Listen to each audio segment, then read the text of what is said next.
A few years ago, I was at one of the lowest points in my life. My wife had left me, so I was alone, heartbroken, and depressed. I don't have many friends, so I had nowhere to go. I would just walk around stores for hours so I wouldn't have to be at home by myself thinking about how shitty my life was. I very nearly committed suicide on more than one occasion, but somehow talked myself out of it. During this time, I happened across an adult webcam site that I would hang out on. Not only for the obvious reason, but also because you could actually chat with people. Eventually, I started broadcasting myself. If you've never been on one of these sites, think Twitch, but with nudity. People can view your cam, tip you, and subscribe to be notified when you're online. I didn't have many people in my room at first, but eventually I started getting a few anonymous viewers, and it was kind of exciting that someone was watching me. Before long, I was up to dozens of views and some subscribers. I even started getting some tips, and making a little money doing something like that, let's face it, I was gonna do every evening anyway. It was mostly guys watching me, of course, but although I'm straight, it didn't bother me too much. It gave me people to talk to at least. I would, however, get females, or at least guys saying they were females from time to time. Eventually, a girl named Britt started stopping by regularly. She was different than most of the people I'd met on the site because she actually seemed interested in talking to me, and I of course enjoyed the attention. Whenever she'd stop by, the whole room would become a lot more fun. We started private messaging, and I even made her a moderator for my room. She asked me if I had a Kick, which at the time I'd never heard of, but she explained it was a texting app that you don't have to give out your number to use. So we started chatting offline using it. We would talk for hours. I found out she lived halfway across the country, which I actually liked because there was no pressure to meet in person right away.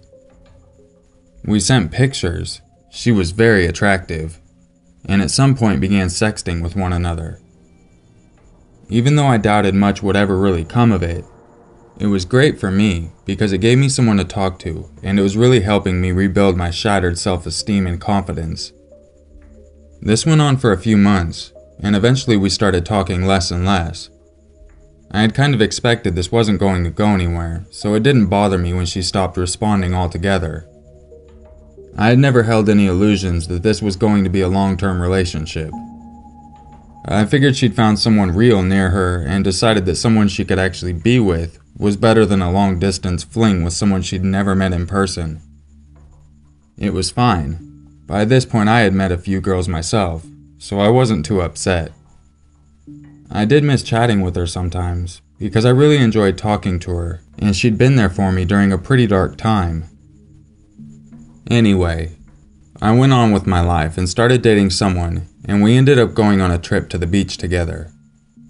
A couple of days after I got back, I got a message from Britt asking if I was in Florida. What the fuck? How would she know I was in Florida? I said no, but we had been there last week. She said she was there now, and we must have just missed each other. We talked for a bit. She asked me where I had stayed and told me she was just down the street from that hotel. When I told her I had been there with someone, she got pretty upset and then stopped messaging me again. I was a little confused and a little more weirded out that she had known where I had been, but I didn't think much of it. I told myself it must have just been a strange coincidence and forgot about it. Then things took it worse. A few weeks later, I get another message from Britt late at night after my girlfriend has gone to sleep. Who the fuck is she? I had no idea how to respond to her. I asked her what the fuck she was talking about, and she went on to describe my girlfriend and asked me why I thought I could get away with cheating on her. I was floored. Not only had I never been in an actual relationship with Britt, I had never even met her in person. On top of that, she had stopped speaking to me for months, and now suddenly she knew what my girlfriend looked like and was accusing me of cheating on her. I expressed all this to her, and then asked her how she knew what my girlfriend looked like, thinking she was Facebook stalking me or something. Her reply made my jaw drop, and I felt like somebody had just tossed a brick into the pit of my stomach. "Because I can see her in your fucking bed." I immediately closed the blinds and checked the house and made sure the doors and windows were locked. I told her that we had never been in a relationship, and that we were most definitely not in one now.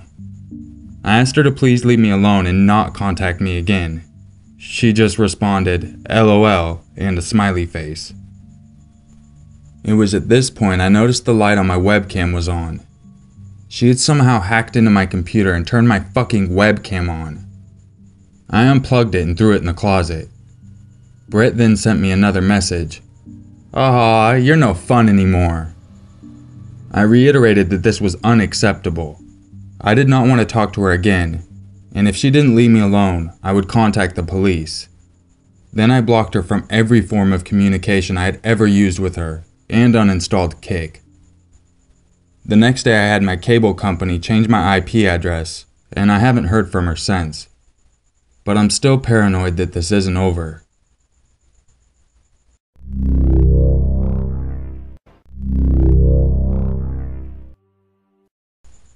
I'm a paramedic in the southern United States. I've been involved in the emergency medical services and volunteer fire service since I was a senior in high school. So at the point this story was told, 7 years of it. In that time, I had seen some really strange and frightening events, some of which I couldn't explain. I was also aware that I had a lot of exposure to violence, both towards my patients and towards myself. I've been punched, kicked, bitten, plowed through by mental patients trying to get out of an involuntary hold, and even stabbed with a used needle by a jerk who didn't like that I took his blood for the police after a DUI incident.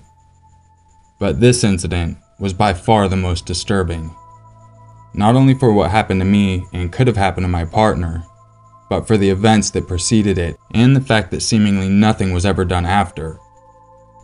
In 2011, I was working for a very large, nationally renowned ambulance company for which I no longer work for. While I won't name the company, I will say that they will cease to exist in 30 days because of a merger with another very large, nationally renowned ambulance company. We had the contract to provide 911 service for a predominantly rural county in western Tennessee, and it was a fun gig. One call a day usually, and usually sick or injured patients, the kind of stuff you love being a paramedic for. Lots of drugs and domestic violence related calls as well. That night it was particularly miserable, rainy, and just dark. The local 911 office had received a call about an assault, and now the deputies were calling for us to come assist them. The call came out as a woman down, unresponsive, and we flipped on our lights and sirens and headed that way. Paramedics generally work with an EMT, and mine that night was a woman about my age and 6 months, obviously, pregnant. Alex, as we call her, was about 5'2", incredibly non-threatening, and not a very pushy person. I'm 5'7", at that time maybe 180 pounds, and I'm not a type A personality at all. Introverted, and kind of a goofball. Not overly a take-charge authoritarian guy. I often joke that if I'm serious about something, something has gone terribly wrong. As we arrived there, I immediately knew something was very off. This was an older neighborhood, dating back before World War II. The house was an old shotgun-style house, where the rooms are directly behind one another. So the living room would empty into a kitchen, which would empty into a bedroom. If a door was shut, the rest of the house was an unknown.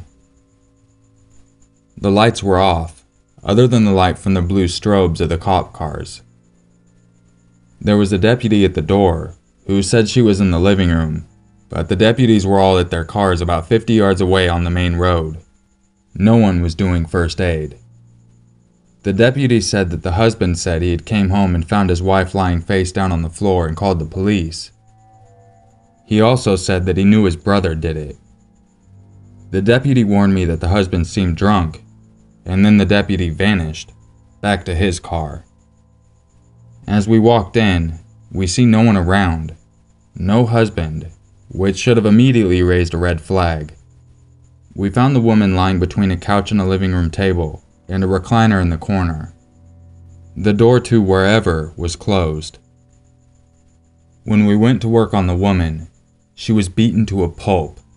Her nose deformed, her scalp was split open, and she was unconscious. She had areas of bruising all over her, some in various stages. Another red flag. But there was work to do, and we set about stabilizing the woman and beginning the process of starting an IV and placing a neck collar to immobilize her. In our distracted state, we hadn't noticed the man step out of the bathroom.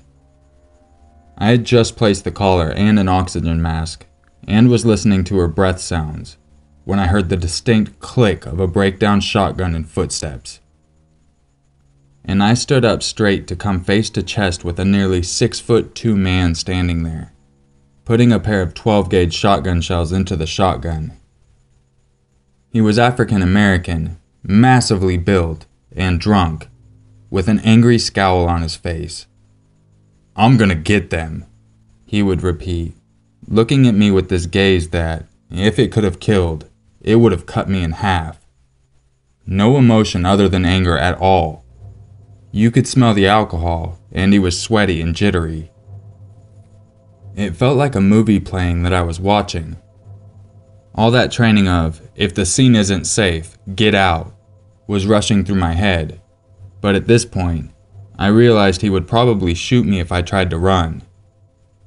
As soon as I stood up from his wife, and kept my eyes locked on his, I said, "Alex, get out, now," and heard her scream as she must have turned around and saw him. "Alex, get out, now. I'll be fine," I repeated slowly, methodically, as I placed myself over his unconscious wife, between him and my pregnant partner. He stopped, stared me down, and pointed the barrel of the shotgun straight at my face as he did so. Again, no emotion, no concern. Just anger and rage. Alex took off down the driveway, screaming for the deputies. "I'm going to kill who did this. Get out of my way or I'll kill you too." Cold as ice, and with a growing and incredibly creepy smile, he said this. I thought it was a joke at first, someone's sick idea of a prank. "Well, please don't miss," was my response, with a laugh. He wasn't laughing. He just stared ahead at me, gun at his hip pointed at my face. I replied, "If you shoot me, she's gonna die. I'm the only one who can take care of her." At this point, I was trying hard not to break down. "She dies, you die," was his response, and he sat down in the recliner across from us. He still had that smile, that creepy toothy smile, and those wide eyes bearing down on me. I had shivers going down my spine. I thought this was it. This was going to be how I died. All I could think about, as I worked to tokenly bandage these cuts on this woman's head, was how was I going to be able to look up and suddenly feel and see nothing? My head would be hamburger meat. But then, he lowered the gun and looked at his wife. "My brother makes me do this. He made me do all that, you see. She was cheating on me. I had to. I didn't want to hurt her. She made me." That creepy grin, that same wide-eyed look, the same sweaty, trembling behavior. I was running out of things to do to keep this guy convinced I was busy saving her life. All of a sudden, I finally heard screaming and was blinded by flashlights. The deputies had been called back to the scene, after they had left, by my partner. When she realized they'd gone looking for the brother, she called over the radio and had them come back. They stood there, guns drawn, yelling at the man to drop the shotgun. He did, and they threw him onto the ground and cuffed him. He started crying, screaming how she was dead, how it was his brother's fault, not his, and to leave him alone. Standing there shaking, no, trembling, and wondering what the fuck just happened, we regained our composure, got our injured patient into the ambulance, and took her to the local trauma center. When we got back, a deputy took a report from us, and we had to file an incident report with our employer. We never heard anything after that. Fast forward to 2013. I'm not working in that county anymore. While I occasionally see Alex and treat the whole incident as a joke, I don't really talk much about it. I never saw anything on the news about us, and honestly never pushed the issue. I'm working at another service at this time, and picking up a kid from that county's hospital, when I see Alex and mention that event, and ask her about whatever happened. She pulls me aside and tells me the rest of the story, and at that time, I realized more just how close I came to dying that night. The woman had regained consciousness a day after the attack, and told the hospital staff that her husband had been drinking heavily that day, and not taking his medicine. He had been accusing her of sleeping with his brother that night, and had started hitting her until she got knocked against the living room table and blacked out. He had eventually pled to the domestic violence charge, and was placed in an inpatient psychiatric facility. AFAIK. He's still there. The creepy thing? His brother had died in 2002 in a car accident in another state. According to his wife, he took medication because he had lucid and intense hallucinations of his brother doing things to people and telling him what to do. The deputies knew the house had a history of mental illness calls and never warned us or flagged the address in our dispatch system. It raised more questions than answers. Why wasn't he charged with an attack on us? Why did the deputies leave us there? And why wasn't anything done on follow-up to help us?